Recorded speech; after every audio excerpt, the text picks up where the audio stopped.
মহাপুরুষের সঙ্গে নিজে ডাইরেক্ট কথা বলতে। সেই জন্য মহাবিষ্ণুর নাকে যে নলকটি ছিল আজ তার নাকে নবর্তমান।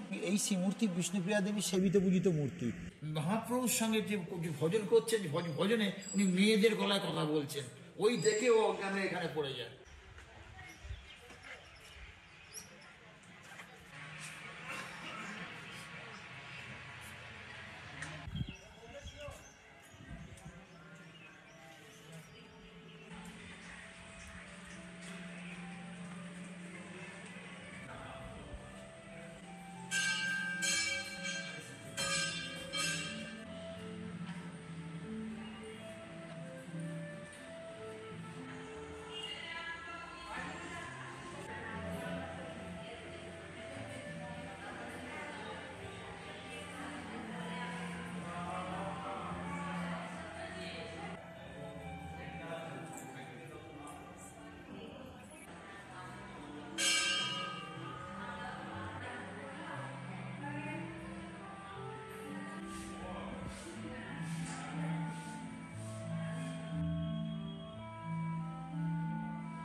আমার নাম রূপ গোস্বামী, মহাপ্রভু মন্দিরের সেবায়িত এবং বিষ্ণুবাদের ভাইয়ের বংশধর। এই মন্দিরের ইতিহাস বলতে এই শ্রীমূর্তি দর্শন করছেন। এই মূর্তি হচ্ছে এই শ্রীমূর্তি বিষ্ণুপ্রিয়া দেবী সেবিত পূজিত মূর্তি। মহাপ্রভু যে নিমগাছতলে জন্মগ্রহণ করেছিলেন সেই নিমগাছ দিয়ে মূর্তি তৈরি, এবং 96 বছর পর্যন্ত মা বিষ্ণুপ্রিয়া এই মূর্তি সেবা পুজো করেছেন এবং পরে এই মূর্তির মধ্যে বিলীন হয়ে যান। কিন্তু সেই জন্য মহাবিষ্ণুবার নাকে যে নলকটি ছিল আজ তার নাকে নবর্তমান। আর সামনে যে পাদুকা রাখা আছে, বিষ্ণুপ্রিয়া দেবীকে যে মহাপ্রভু যে পাদুকা দিয়ে গিয়েছিলেন সেই পাদুকা এখানে আছে, রূপো দিয়ে মোড়ানো। এবং চৈতন্য মহাপ্রভু নিজে শালগ্রাম শ্রীরাম গোপাল নিজে হাতে পুজো করতেন, সেই শালগ্রাম শ্রীরাম গোপাল এই মন্দিরে রাখা আছে। এই মন্দির তো বারবার ভেঙেছে বাবা, মূর্তির বয়স প্রায় 500-র ওপর। যে মূর্তি বারবার পুজো, কারণ এই যে মূর্তি হচ্ছে আমাদের স্রোতের এগেনস্টে ধর্ম। তৎকালীন যুগে শাক্ত ধর্মের এগেনস্টে বৈষ্ণব ধর্ম। আজকে যেটা আমরা সাম্যবাদ বলে চিৎকার করছি, মহাপুরুষের সাম্যবাদ নিয়ে এসেছিলেন। তৎকালীন যুগে হিন্দু মুসলিমের ছেলেকে এক জায়গায় বসে কৃষ্ণ নাম করিয়েছেন, এবং তৎকালীন তাই জন্য তৎকালীন যুগে ব্রাহ্মণরা তার উপর কম অত্যাচার করেননি। এবং তারপরে রাজা কৃষ্ণচন্দ্রের উপরও আমলেও এই মূর্তির উপর চরম অত্যাচার হয়েছে। এই মূর্তি শালগ্রাম শ্রীরাম পাদুকা জলে জঙ্গলে গহ্বরে পুজো করতে হয়েছে।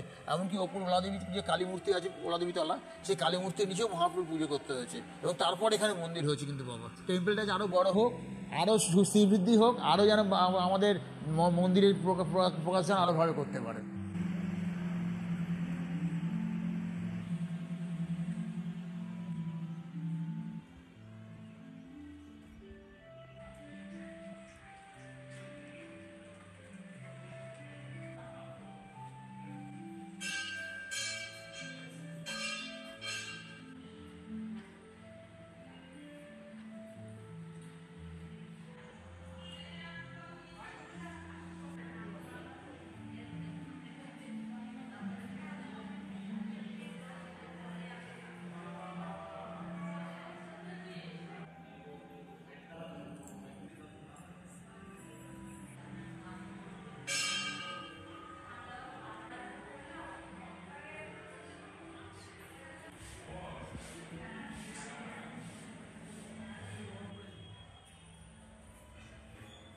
আমাদের বৈষ্ণব জগতে যতগুলো চারজন যে সিদ্ধ মহাত্মা আছেন তার মধ্যে ইনি একজন সিদ্ধ বাবা।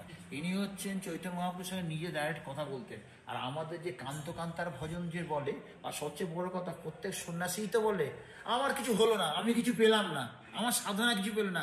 ইনি সেই মহারাজ যিনি বলেছেন ভজন হলো সারা, আমার সাধন হলো সারা, শ্রী গৌরাঙ্গের আমি কান্ত আমার গোড়া। ইনি বলেছেন আমি ফুললি কমপ্লিট। আর কোনো আমাদের আধ্যাত্মিক যা লাইনে যতই সাধু সন্ন্যাসীদের আমরা মানে সাধক সাধিকাদের যত জীবনী পড়ি, কেউ কিন্তু বলতে পারেনি আমি সম্পূর্ণ পেয়ে গিয়েছি। সবার তার আশ্বাস থেকে গেছে যে আমি পেলাম না। আর ইনি একমাত্র ব্যক্তি যিনি বলেছেন আমি পেলাম।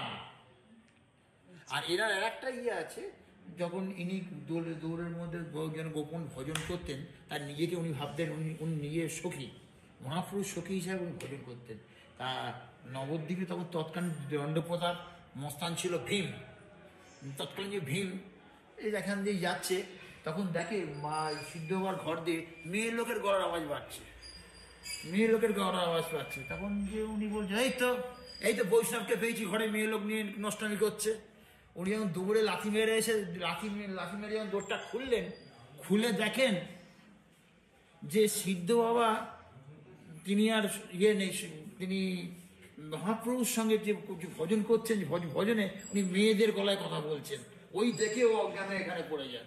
আর 2 নম্বর আর একটা জিনিস ওনার যে আছে, সিদ্ধ বাবার একদিন ইচ্ছা হয়েছিল এখানে যে পোড়ামাতলায় ভবতারিণী মন্দির আছে, ভবতারিণী মন্দিরে গিয়ে যে ভবতারিণী মায়ের প্রসাদ পাবেন। তা ওনাকে যেমন ভবতারিণী মায়ের প্রসাদ দেওয়া হয়েছে, তা ভবতারিণী মায়ের প্রসাদ তো মানে সব কিছুই আছে। আর উনি প্রসাদ জ্ঞানে খেয়েছেন, উনি কিন্তু আঁশ জ্ঞানে খাননি। তা উনি যা প্রসাদ ছিল মাদিকুটে খেয়ে নিয়েছেন।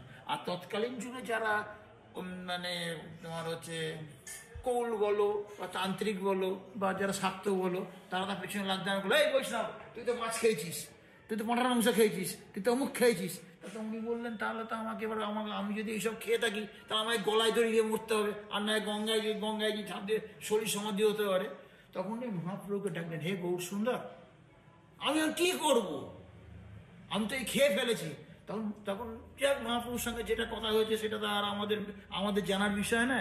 তা উনি তখন কি করলেন, মহাপ্রভুর আদেশে উনি গলায় হাত দিয়ে বমি করলেন। আর যখন বমি করলেন তখন দেখে যারা ওদেরকে অনেক কথা বলেছিল, তো মাছ মাংস সব খেয়েছে, দেখে যা বেরোচ্ছে সে সন্দেশ আর ক্ষীর। তাহলে মা জগৎজননীও ভক্তের জন্য সেই জিনিসই পাঠিয়েছে যা তার আহার্য, অবৈষ্ণব কিছু জিনিস নেই। হ্যাঁ, উনি এই মূর্তির সঙ্গে কথা বলতেন এবং কোন দিন কি রান্না হবে আমরা তো বিশ্ববাদী ভাইয়ের বংশধর, আমরা তো রান্না করতাম বা জোগাড় করতাম, কিন্তু উনি মহাপুরুষকে কথা বলতেন যে আজ আমাদের পূর্বপুরুষদের বলতেন যে বাবা আজ এঁচড়ের রসা করো না, কালকে এটা করো না, কালকে এটা পুষ্পন্ন করো, কালকে এটা করো, মহাপুরুষ এটা খেতে ভালোবাসে, বা এটা এই ছানা রসা করো, এটা এরমভাবে করো আর উনি এখন তো আমরা ফুল দিয়ে মালা সাজাচ্ছি, ভক্তরা ফুল দিয়ে মায়া সাজাচ্ছে বা বাজার থেকে মালা কিনতে পাওয়া যায়। উনি কিন্তু নিজে হাতে ভোরবেলা উঠে গাছ থেকে ফুল আরোহণ করে মালা গেঁথে মহাপ্রভুকে পড়াতেন।